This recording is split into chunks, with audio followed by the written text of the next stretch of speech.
55مین کۆبوونەوەی ئەنجومەنی پارێزیای سلێمانی لە هۆڵی کۆبوونەوەکانی ئەنجومەن و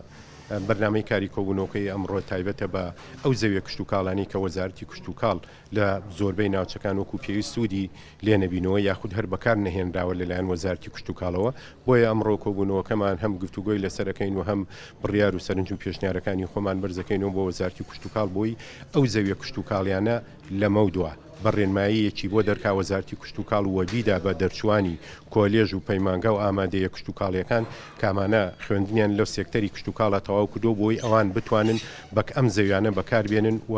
بە میکانیزمێک بیانداتێک کە خاوەنداریەتی زەویەکە هەر بۆ وەزارەتی کشت و کاڵ بمێنێتەوە ئەو ساڵانە بەکرێبیدا بە ئەم